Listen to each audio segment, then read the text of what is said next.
32페이지를 한번 펴봅시다. 그리고 만약에 이렇게 좀 빠지는 경우가 좀 많거든.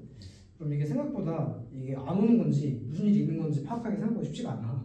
그래서 어머님을 통해서 얘기해도 되고 이왕이면 쌤한테 연락해주면은 얘가 이제 안 오는구나 이렇게 알면은 뭔가 수업하는 데 있어서 바로 진행이 되니까 좋잖아, 그치? 근데 이제 지금처럼 친구가 오는지 안 오는지 모르면 이 진행하는 시간이 좀 소모가 돼. 그래서 이왕이면은 미리 좀 뭔가 빠지는 경우면 미리 좀 연락을 해주면 좋을 것 같아, 알겠지? 이따가 한번 저장해주고. 자, 그러면 이제 우리가 32페이지 스펙트럼이라는 내용이 나오는데 스펙트럼 혹시 공부한 기억이 나나? 네. 아마 중학교 2학년 때 아마 나왔을 거야, 그치? 그때 나왔을 텐데, 자, 우리 스펙트럼이라는 개념을 한번 공부를 한번 해봅시다. 자, 우리가 이제 빛이 있어요. 우리가 이제 빛을 볼 때 이 빛은 너 빛을 보면 무슨 색깔로 보이니?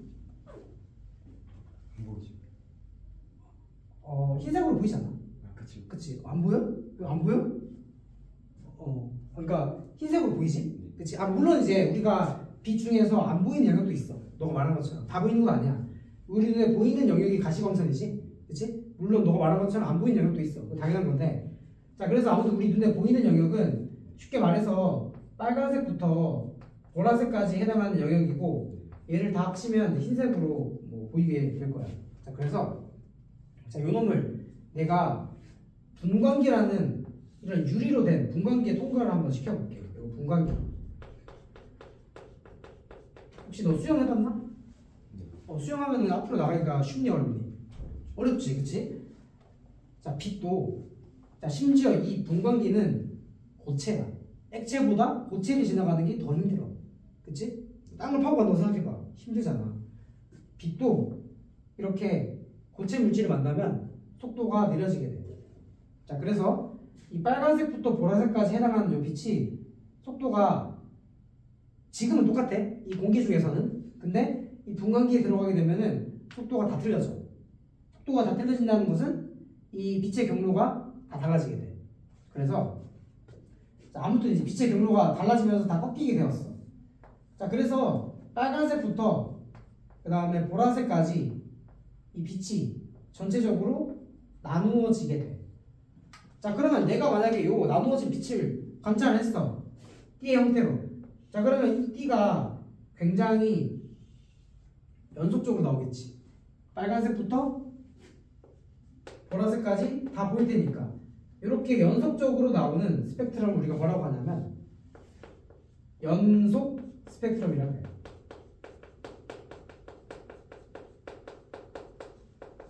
여기까지 됐나? 문제 없지? 자, 그러면 이게 꼭 빛이니까 별 빛도 되는 거고, 혹은 여기 광원 이런 이제 뭐 형광등이나 아니면 LED에서 나오는 이런 이제 빛도 이 빛이 돼. 그래서 이 빛을 분광기에 통과시키면 연속 스펙트럼이 나오는 거야. 자, 그러면 예를 들어서 우리 태양에서 나오는 이제 복사 에너지 형태의 빛이 있을 거야. 자, 빛이 지구로 전달된다라고 한번 생각해 볼게. 자, 그러면 이 태양에서 오는 빛이 지구로 전달이 되면은 이 빛을 내가 분광기를 통해서 관측을 해보면 연속 스펙트럼이 나온다고 했어. 그치? 자, 근데 만약에 이 태양에서 오는 이 빛이, 그러니까 중간에 이제 우주라는 공간이 있는데, 이 우주라는 공간은 온도가 높을까 낮을까? 우주 온도가 높니 낮니? 낮지, 그치? 잘하네. 우주가 낮아. 그러니까 여기는 기체가 있는데 굉장히 저온의 기체. 자, 광원이 저온의 기체를 만났어. 자, 그러면 이 저온의 기체한테 태양은 에너지가 크니까 에너지가 큰 온도가 높은 빛이 저온의 기체한테 에너지를 주겠지. 그치? 자, 에너지를 준다는 게 항상 이 빛에 해당하는 특정한 빛이 주는 거야. 예를 들면 그 빛이 빨간색이 될 수도 있고 보라색이 될 수도 있고 우리 눈에 안 보일 수도 있어. 오케이? 자, 그러니까 그 색깔에 해당하는 빛을 만약에 주게 되었다라고 해볼게. 자, 예를 들어서 이 저온의 기체가 빨간색을 빛이 달라 그래. 그래서 그러니까 그 정도 차이가 해당된다는 거지. 그래서 이 태양이 오다가 저온의 기체한테 빨간색 빛이 줬어. 그리고 나서 지구로 오는 거야. 그러면 이 저온의 기체를 통과한 빛을 내가 분광기를 통과해서 관측을 해보면 어떻게 되냐면, 자, 아까는 연속 스펙트럼이 나왔거든. 근데 이번에는 빨간색에 해당한 특정한 부분이 없어졌어. 아까 분명히 있었는데 없어졌어. 없어진다는 것은 우리가 검은색 선으로 표현이 되고, 요 선을 뭐라고 할 거냐면 앞으로 흡수선이라고 할 거야. 흡수선. 자, 그래서 요 스펙트럼을 뭐라고 할 거냐면 흡수 스펙트럼이라고 할 거야. 자, 다시 빛이 있는데 이 빛이 중간에 저온의 기체를 안 만나면 빨주노초 파란보가 다 있기 때문에 연속적인 스펙트럼이 나오겠지만, 얘가 중간에 저온의 기체를 만났어. 그러면 이 기체한테 특정 에너지를 뺏겼고, 그 에너지가 없어서 검은색 형태의 흡수선으로 나타나는 이 스펙트럼을 흡수 스펙트럼이라고 한다. 됐지? 자, 그리고 또 어떤 게 있냐면, 자, 예를 들어서 여기 지구야. 지표면이야. 자, 그러면 태양 빛이 계속해서 이 지구에 가열이 계속 되면은 얘가 어떻게 되냐면, 기체가 온도가 굉장히 높아질 거야. 고온의 기체가 되겠지. 자, 우리 기체가 고온이 되면은 얘가 에너지를 방출하려고 해. 이건 자연의 섭리야. 온도가 높아지면 에너지를 방출하려고 하고, 또 열을 받고 온도가 높아지면 에너지를 방출하려고 하고, 그치? 항상 온도가 높은 상태로 있을 수가 없어. 자, 그래서 이 고온의 기체가 세 번째, 자, 이번에는 이 고온의 기체를 내가 분광기에 통과시켜 볼게. 자, 그러면 이 고온의 기체 가지고 있는 그 에너지가 찍히겠지. 근데 그 에너지가 만약에 색깔을 나타낸다? 만약에 빨간색을 나타낸다? 그러면 어떤 일이 벌어지냐면, 이거는 파란색이라고 했잖아. 그러면 여기 파란색 부분이 색깔로 나타나고, 그 다음에 얘는 기체니까 이 에너지만 가지고 있으니까 나머지는 다 검정색으로 나타날 거야. 검정색. 오케이? 자, 이걸 뭐라고 한다? 자, 그러면 요때, 자, 이것은 이제 고온의 기체가 에너지를 방출한다라고 해서 요 선을 뭐라고 할 거냐면, 요 선을 방출선이라고 할 거야. 자, 이렇게 방출선이 나타나는 스펙트럼을 뭐라고 할 거냐면 방출 스펙트럼이라고 할 거야. 방출 스펙트럼. 자, 이렇게 흡수 스펙트럼과 방출 스펙트럼처럼 이렇게 선이 있는 거 있지. 여기 선이 없잖아, 중간에. 이렇게 중간에 선이 있는 스펙트럼을 우리가 묶어서 뭐라고 하냐면 선 스펙트럼이라고 할 거야.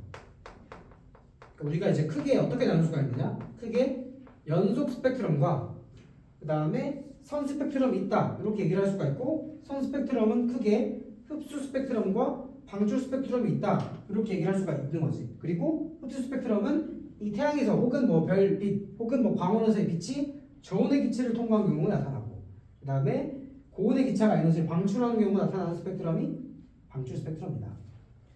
이렇게 해서 이 스펙트럼에 대해서 공부를 했어. 자, 그러면 자, 우리가 이 스펙트럼을 공부한 이유가 있어. 자, 두 번째, 이 스펙트럼을 통해서 알 수 있는 것에 대해서 한번 생각을 해볼게. 자, 스펙트럼을 분석을 해서 이 분석을 통해서 우리가 알 수 있는 것이 과연 무엇일까? 자, 그러면 자, 결국 잘 생각해봐. 자, 태양에서 오는 빛이 저온의 기체를 만나는데, 자, 이 저온의 기체는 결국 이제 우주에 있는 거거든. 자, 그럼 우주에 있는 원소에 의해서, 우주에 있는 그 저온의 기체에 의해서 이 흡수 스펙트럼이 만들어질 거란 말이야. 그런데 우주에서 우리 실제로 이제 밝혀진 바에 의하면 우주에는 원소가 주로 수소라는 원소와 헬륨이라는 원소가 있다라고 밝혀졌어. 자, 그러면 우리가 생각해 봤을 때 내가 흡수 스펙트럼을 관측할 수 있는 이 형태가 수소에 의한 흡수 스펙트럼, 헬륨에 의한 흡수 스펙트럼을 관측할 수 있겠지. 그치? 이해됐나? 자, 그래서 자, 우리가 첫 번째 내가 흡수선을 분석을 하면은 이 고온의 기체가 주로 수소랑 헬륨이니까 이 수소 때문에 이 수소에 의한 흡수선 관측할 수 있을 것 같고, 그 다음에 헬륨에 의한 흡수선 관측할 수 있을 것 같아요. 자, 그 다음에 방출선이라고 하면 이건 실제로 실험을 해봐도 돼. 내가 이제 어떤 이제 고온 방전관에다가 전기적인 충격을 줘서 뭐 수소 혹은 헬륨에다가 고온을 만들 수가 있거든. 실험 장치로. 자, 그래서 이거는 이제 실험을 하면 돼. 자, 방출선은 어떤 방출선을 할 수가 있느냐? 뭐 많이 할 수 있겠지. 대부분 원소를 다 할 수가 있는데 일단 수소랑 헬륨도 할 수가 있으니까 수소에 의한 방출선도 우리가 분석해 볼 수가 있고, 그 다음에 헬륨에 의한 방출선도 우리가 분석을 해볼 수가 있어. 자, 근데 여기서 굉장한 사실을 알 수가 있어. 뭘 알 수가 있냐면, 자, 흡수선이 생긴 원인은 저온의 기체 때문에 생긴 거고, 방출선이 생긴 이유는 고온의 기체 때문에 생긴 건데, 자, 이 저온의 수소 때문에 생긴 흡수선과 이 고온의 수소 기체에 의한 방출선의 위치가 동일했어. 위치가 동일해. 위치도 동일하고, 그 다음에 선의 간격, 선의 개수 이런 게 다 동일했어. 자, 마찬가지로 헬륨에 의해서 생긴 흡수선과 헬륨에 의해서 생긴 방출선의 이것도 위치가 동일했어. 자, 그럼 이제 우리는 뭘 할 수가 있냐면 이걸 통해서 내가 만약에 흡수선이 됐건 방출선이 됐건 간에 만약에 이 선의 뭐 간격이라던가 혹은 선의 뭐 개수라던가 혹은 선의 위치를 분석하면은 뭘 알 수가 있다. 어떤 원소인지도 알 수 있을 것 같아. 왜냐면 특정 원소에서만 나타나는 선이 딱 정해져 있으니까. 그치? 그래서 분석하면은 뭐를 알 수 있다?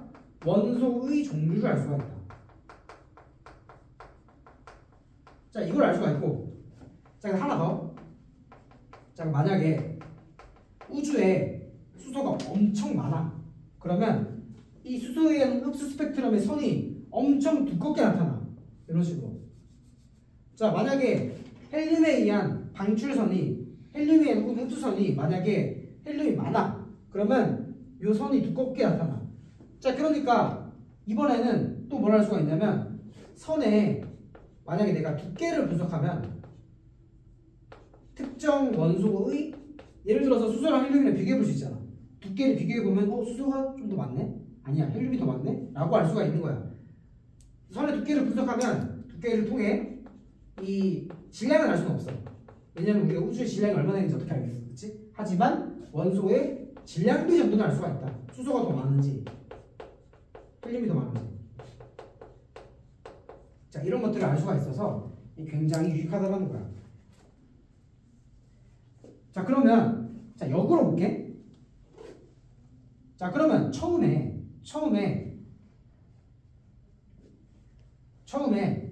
자, 이 태양에서 오는 흡수 스펙트럼을 분석을 해서, 자, 우주에서, 자, 예를 들어서 자, 태양이 있어. 자, 태양에서 이제 우리 지구로 빛이 전달이 되는데 이 빛이 중간에 저온의 기체를 만난 다음에, 저온의 기체라고 하면 수소랑 헬륨이겠지. 얘를 만난 다음에 지구로 오는 거야. 자, 그럼 나는 이 수소랑 헬륨에 의한 흡수선을 분석을 할 수가 있겠지. 그래서 이 흡수 스펙트럼을 분석을 해서 이 우주에 있는 원소가 수소와 헬륨이 대부분이라는 것을 알아냈어. 그리고 이 두께를 통해서 질량비를 알 수가 있으니까 이 두께를 통해서 수소의 질량비가 약 74%에 해당되고, 우주 전체로 봤을 때 헬륨의 질량비가 약 25%다라는 것까지 알아낸 거야. 엄청난 우리가 엄청나게 이용한 거지. 자, 그리고 33페이지 보면은 그런 얘기도 있어.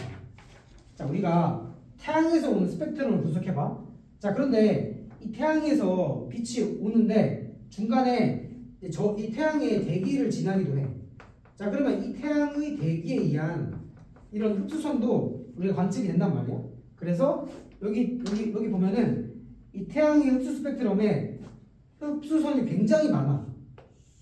그래서 이 흡수선을 내가 분석을 하면은 뭐를 알 수가 있냐면, 물론 이제 우주에 구성되어 있는 원소도 알 수가 있겠지만 태양의 대기를 구성하는 원소도 알 수가 있겠지. 그래서 이것을 누가 먼저 실험을 했었냐면 프라운호퍼라는 사람이 실험을 했어. 그래서 요 흡수선을 다른 말로 프라운호퍼선이라고 하기도 해. 여기 책에 나와 있어. 흡수선 혹은 프라운호퍼선이라고 하기도 한다.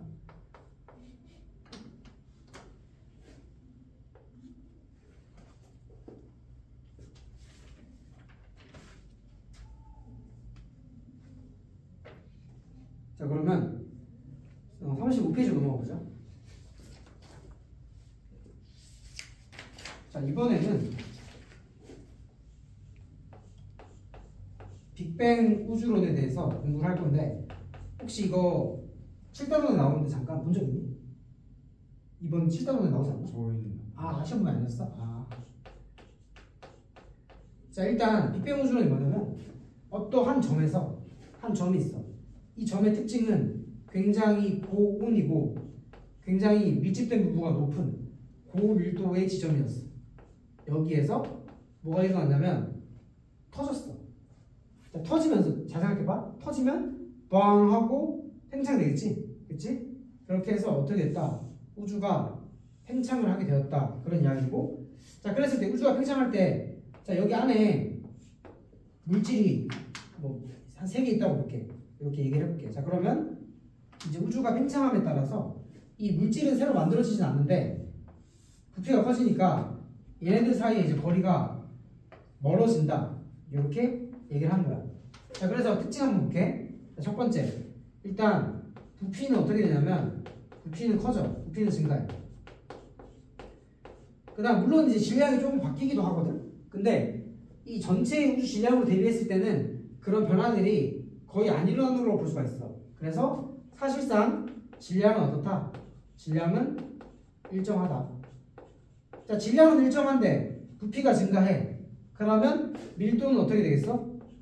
감소하겠지? 그치? 자, 밀도 감소하고. 자, 이거 한번 생각해보자. 자, 그럼 온도 어떻게 될까? 온도가 내가 좁은 집에 있다가 넓은 집으로 갔어. 그러면 방이 좀 텅텅 빈 거 같고 춥단 말이야. 온도가 어떻게 되냐면 감소해야겠지. 뭐 이런 것들을 우리가 생각해 볼 수가 있겠지.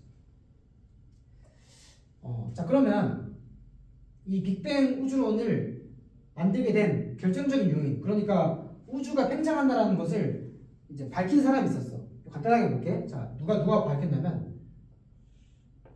허블이라는 사람이 밝혔어. 이게 중3 책에 나오거든. 그걸 그대로 얘기해 볼게. 자, 풍선이 있어. 풍선. 자, 풍선이 있고 내가 이 풍선에 스티커를 붙였어.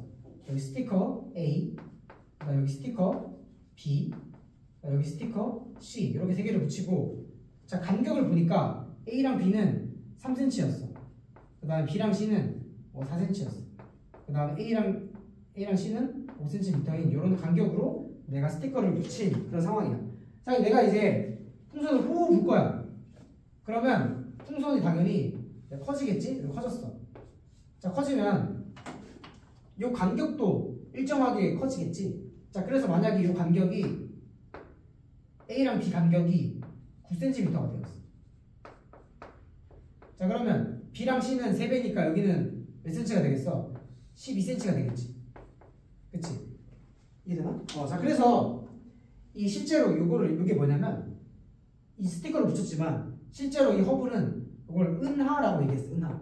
실제로. 그래서 이 우주 내에서 이 A라는 은하랑 B라는 은하랑 C라는 은하가 있었는데 얘가 이제 실험을 통해서 이 은하가 어떻게 된다?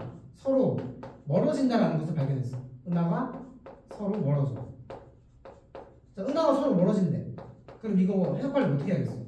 부피가 커지는 거로밖에 해석 안 되지. 그치? 부피가 커지는 거야. 우주가 커지는 거야. 자, 그래서 우주가 커진다. 그리고 빅뱅 우주론이다. 이렇게 나오는 거야. 알겠지? 자, 그러면 우리가 가장 이제 기본적인 입자를 뭐라고 하냐면 지금 원자라고 얘기를 하는데, 실제로 이 원자가 가장 작은 입자는 아니야. 그래서 이 원자는 쪼개면 어떻게 되냐면 가운데 플러스를 띄는 원자 핵이 있고, 그 다음에 이 원자 핵 주위를 도는 뭐가 있냐면 전자가 있어. 원자 핵이랑 전자로 내가 쪼갤 수가 있어. 자, 그리고 원자 핵이 또 쪼개져. 자, 원자 핵이 어떻게 쪼개지냐면 얘는 플러스를 띄는 양성자라고 들어봤나? 들어봤어? 양성자랑 그 다음에 플러스를 띄지 않는 중성자가 같이 있다라고 얘기를 해. 그래서 이 원자에는 어떻게 나오냐면 양성자와 그 다음에 중성자로 나와. 자, 여기까지는 뭐 들어봤을 수도 있어. 근데 이제 여기서부터 처음일 거야. 자, 양성자와 중성자는 뭐로 이루어져 있냐면 얘네 둘은 둘 다 쿼크로 이루어져 있어. 쿼크로 이루어져 있다. 자, 그러니까 처음에 고밀도 지점에서 이제 한 점에서 터졌어. 그러면 처음에는 에너지가 폭발적으로 반대 방향으로 이동을 하니까 입자가 형성이 안 되었을 거야. 이제 그러다가 빅뱅 자체가 시간이 갈수록 온도가 낮아진다라는 거거든. 온도가 낮아지면은 이제 물질들이 계속해서 에너지가 감소하니까 좀 모이겠지. 그래서 쿼크가 생겼고 양성자, 중성자가 만들어졌고 그다음 원자 핵이 만들어졌고 원자가 만들어져서 현재의 우주가 형성되었다. 이렇게 말하는 게 빅뱅 우주론이야. 알겠지? 자, 그러면 이 빅뱅 우주론에 대해서 이제 본격적으로 한번 공부를 한번 해봅시다. 자, 그러면 36페이지 한번 보자. 36페이지.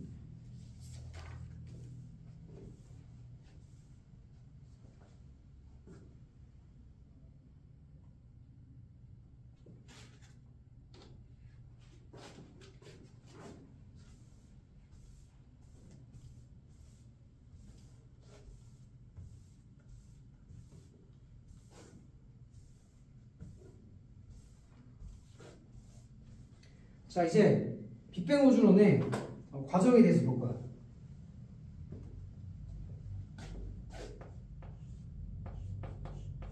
자, 처음에는 시작점 볼게. 약 138억 년 전. 자, 이때 굉장히 온도가 높았어. 그래서 굉장히 온도가 높은 초고온의 그 다음에 뭐 고밀도인 그런 한 점에서 터졌어. 크게 터졌어. 빅뱅이 일어났어. 빅뱅 일어났어. 일어났다. 자, 이 일어나다 보니까 초기에는 어떻다? 자, 초기에는 입자가 형성될 수가 없었다. 왜? 에너지가 너무 높아서. 초기에는 입자가 형성될 수 없었어. 자, 그러다가 이제 온도가 점차 낮아지다 보니까 가장 기본적인 입자, 가장 기본적인 것이라는 것은 가장 작은 입자라는 거지. 그래서 가장 빼자. 자, 기본 입자가 형성되었다. 여기서 말하는 기본 입자는 원자를 말하는 게 아니야. 얘를 말하는 거야. 누구?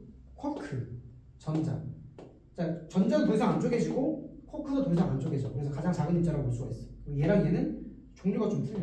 그래서 전자가 쿼크로 되지도 않고 쿼크가 전자로 되지도 않아. 기본 입자 전자랑 쿼크가 만들어졌다. 자, 그런데 쿼크의 종류가 좀 여러 개가 있었어. 굉장히 종류가 많거든. 그런데 이 통합과학에서 나오는 종류는 딱 두 개야. 자, 뭐냐면 위 쿼크, 업 쿼크, 위 쿼크, 그 다음에 아래 쿼크, 다운 쿼크. 자, 우리 일반적으로 양성자의 한 개, 얘의 전하량을 우리가 플러스 1이라고 하고 전자 한 개의 전하량을 마이너스 1이라고 하거든. 이것은 상대적 전하량이야. 우리가 쉽게 표현하기 위한 거지.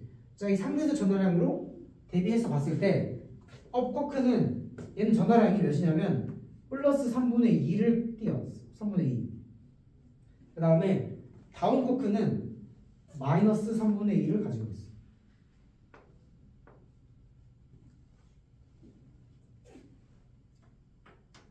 자, 이제 다음 단계로 가볼게. 자, 쿼크가 모이면 거꾸로 양성자와 중성자가 된다고 그랬어. 자, 네 번째.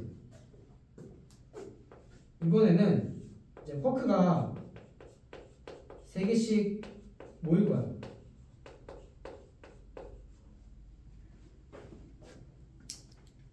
자, 그래서 업 쿼크 2개랑 다운 쿼크 하나가 뭐였어?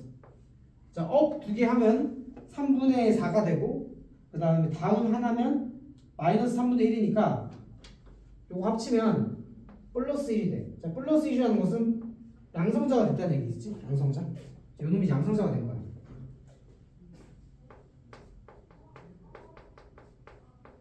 자, 그러니까 업 커크,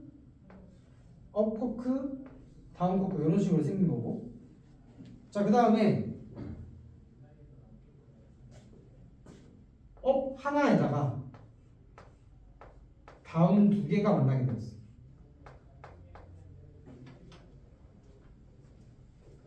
자, 그러면 얘는 0이겠지? 3분의 2에다가 마이너스 3분의 2니까. 그러면 얘는 플러스 0. 뭐다? 아, 중성자가 되었구나. 자, 그리고 얘는 이제 업 하나, 다운 두 개니까 U, D, D 이렇게 그릴 수 있겠지. 자, 근데 잘 보면 지금 양성자에서 업 하나가 다운으로 바뀌면 양성자에서 중성자가 되고, 그 다음에 중성자에서 다운 하나가 업이 되잖아? 양성자가 되겠지. 그치? 자, 그래서 초기에는 이 양성자와 중성자 사이에 전환이 활발했어. 그래서 초반에는 이 양성자와 중성자의 개수 비율이 약 1대1이었어. 그러니까 서로 왔다 갔다 전환이 잘 일어났다고 볼 수가 있겠지. 자, 그런데 자, 이제 처음으로 아직까지는 우리가 시간에 대한 개념이 나오지 않았어. 빅뱅이 일어나고 나서 빅뱅이 일어나고 얼마나 지났는지 얘기를 안 했거든. 자, 근데 처음으로 이제 시간이 나와. 자, 시간이 3분 후라는 시간이 나와. 자, 빅뱅 일어나고 정확하게 3분이 지났어. 뭐 온도는 몰라도 돼. 자, 3분은 시간만 알면 될 것 같고. 자, 그랬더니 자, 양성자가 있는데, 자, 양성자는 상대적으로 에너지가 조금 낮았고, 그 다음에 중성자가 있는데, 요 중성자 요 놈은 에너지가 조금 더 높았어. 양성자보다. 자, 그러니까 양성자랑 중성자랑 서로 전환이 되긴 하지만 양성자에서 중성자가 되려면 에너지를 흡수해야 되고, 그 다음에 중성자에서 양성자가 되려면 에너지를 방출했어야 됐어. 자, 그런데 지금 계속해서 온도가 낮아지다 보니까 온도가 낮아진다는 것은 주변에 에너지가 별로 없는 거니까 얘 입장에서는 에너지를 뺏길 거야. 에너지를 뺏긴다는 것은 에너지를 흡수하기는 어렵다는 얘기지. 그러니까 양에서 중으로 가려면 에너지를 흡수해야 되는데 에너지를 뺏기고 있는 상황이기 때문에 이것보다 중성자에서 양성자로 가는 전환하는 비율이 훨씬 더 많아졌다는 거지. 그러다 보니까 개수가 누가 더 많아지겠어? 그러니까 중성자에서 양성자가 되면 에너지를 방출하는 거지. 뺏기는 거지. 근데 에너지를 뺏기기만 하지 에너지를 받지 못하잖아. 에너지를 받아야 양성자가 중성자가 되는 거지. 근데 에너지 못 받으니까 얘가 많아지는 거지. 그러니까 이 반응은 못 일어나고 이 반응이 많이 일어나니까 양성자 수가 더 많아지게 되었다. 자, 그래서 양성자와 중성자의 개수 비율이 처음엔 1대1이었지만 이제 1대1이 아니야. 자, 비율이 7대1이 되었어. 7대1. 7대1. 자, 한번 그려볼게. 양성자는 이제 플러스로 그리면 되고,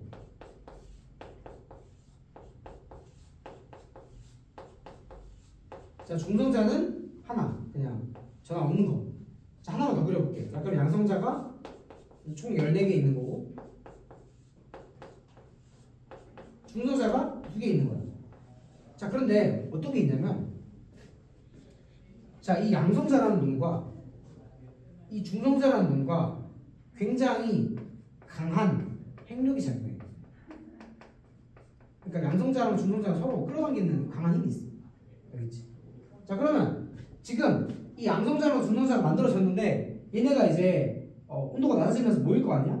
그러면 이 양성자랑 이 중성자랑 서로 만날 수 있겠지. 그치? 그럼 서로 강한 행력이 작용하니까 서로 결합할 수가 있겠지. 그래서 이 양성자 두 개와 중성자 두 개가 결합을 했어.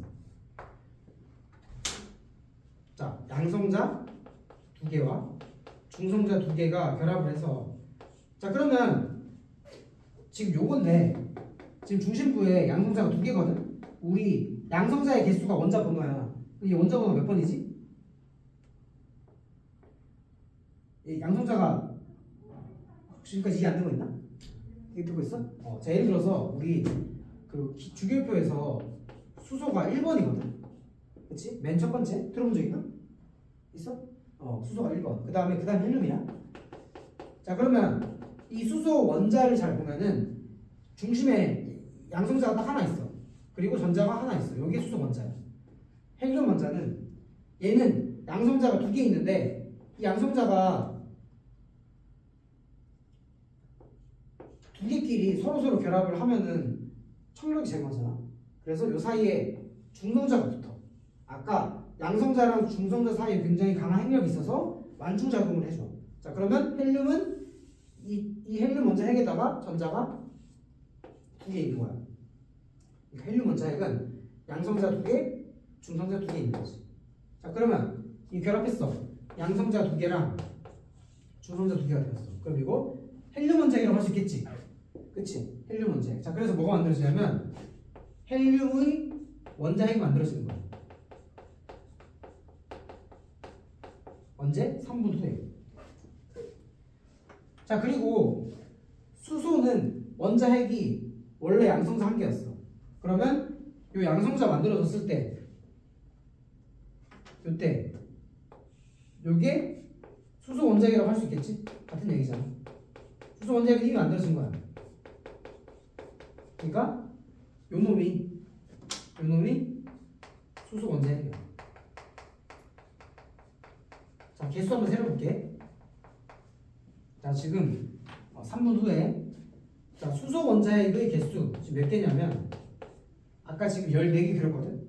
근데 두 개가 반응에 참여했어. 그러면 12개지? 그치? 12개.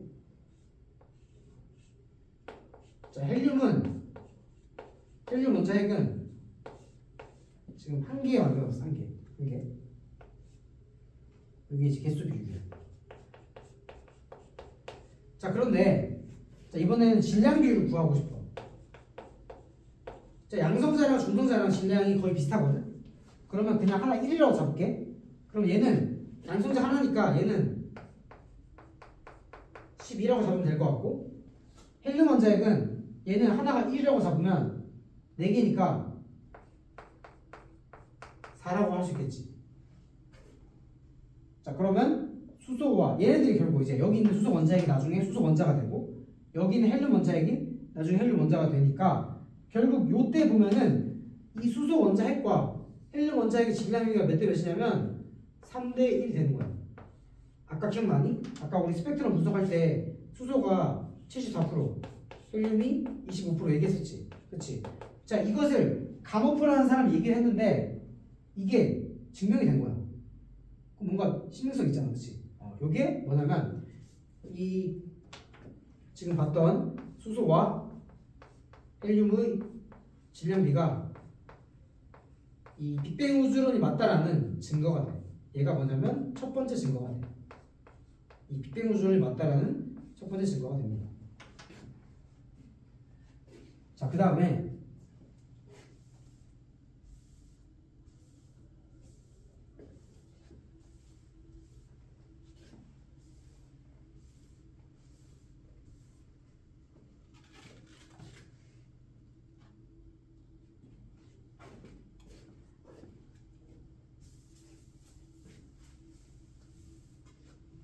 그 다음에 6번째.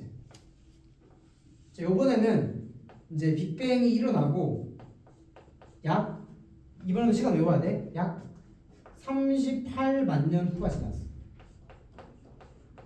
자, 온도가 굉장히 좀 낮아졌는데 온도가 3000 켈빈으로 낮았어. 자, 이 켈빈이라는 온도를 우리가 아마 처음 볼 것 같은데 얘는 뭐냐면 절대 온도라고 해서 쉽게 말하면 우리 섭씨 온도가 익숙하잖아. 마이너스 273도. 얘가 0켈빈이야.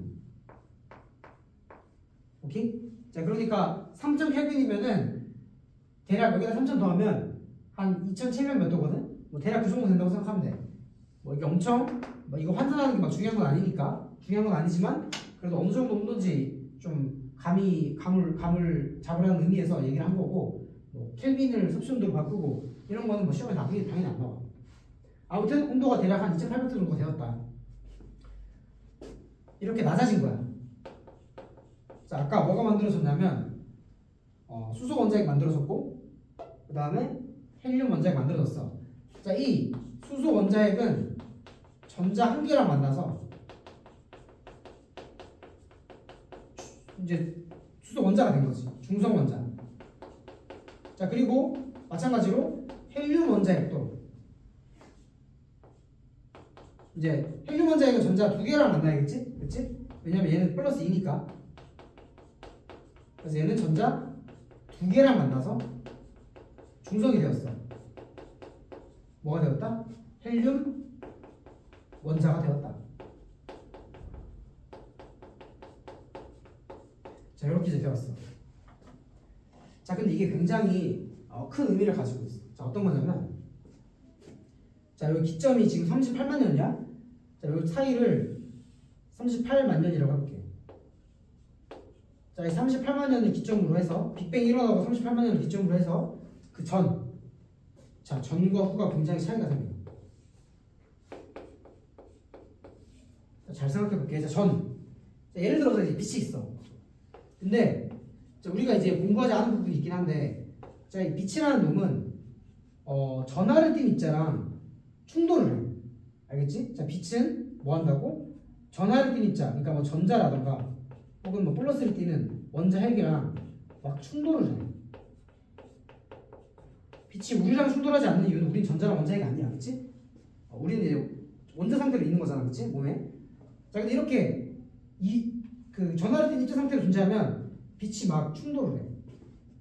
자, 38만 년 전에는 지금 원자 핵과 전자가 굉장히 많았어. 그래서 이 우주 전체 부분에 전역에 뭐 플러스를 띤 입자와 그 다음에 마이너스 띤 전자가 곳곳에 퍼져 있었어. 자, 그러다 보니까 이 빛이 직진을 해야 되는데 이 빛이 계속해서 이 전하를 띤 입자한테 충돌하다 보니까 이 빛이 앞으로 전진을 못하는 거야. 이런 식으로. 오케이? 자, 그러다 보니까 물론 38만 년 전에는 생명체가 없었어, 당연히. 그런데 만약에 이제 이 지구에서 이제 어떤 생명체가 있었어. 만약에 있었으면은 이 지구에서 우주를 관찰을 했어. 그러면 이 빛이 우주에서 지구로 도달을 하지 않으니까 지구에서 봤을 때 우주가 잘 보였을까 안 보였을까? 안 보였겠지. 이걸 뭐라고 하냐면 불투명한 우주였을 것이다, 이렇게 얘기해.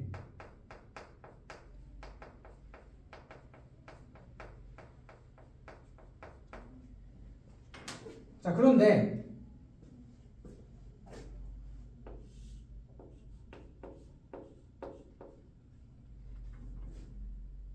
이제 38만 년이 지나고 나서 이 원자핵과 전자가 결합이 되었어.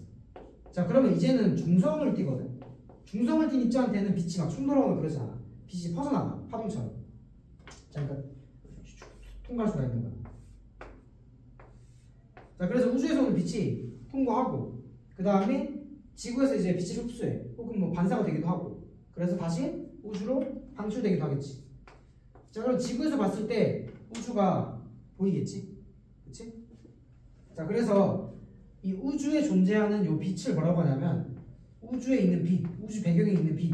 근데 빛 형태가 복사 형태로 전달되잖아. 그래서 이것을 우주 배경 복사라고 해. 우주 배경 복사. 자, 이것도 굉장히 중요한 게 이 우주 배경 복사가 관측이 되었어. 우리가 이제 과학이 발전을 해서 인공위성을 띄웠단 말이야. 인공위성을 띄워서 이 우주 배경 복사를 관측을 했는데, 자, 지금 그 빅뱅이 지나고 38만 년 후에 이 우주의 온도가 3000 켈빈이 되었다고 했어. 근데 현재 우주의 온도는 더 낮아졌을 거야. 그래서 현재는 온도가 약 3켈빈이거든. 약 마이너스 270도야. 굉장히 온도가 낮아. 그래서 요 온도에 해당하는 우주 배경 복사를 인공위성을 통해서 관측을 했어. 자, 그럼 증명이 된 거지. 그치?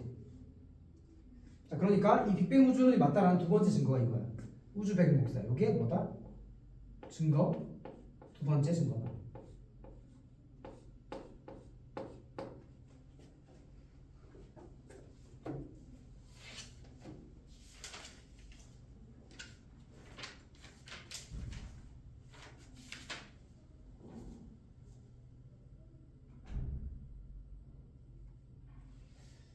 자, 그래서 여기서 보면은 지금 이 빅뱅 우주론에 대해서 얘기를 했는데, 자, 빅뱅 우주론을 통해서 결국 만들어진 원소가 지금 이제 수소랑 헬륨이 만들어졌다 이렇게 얘기를 했어.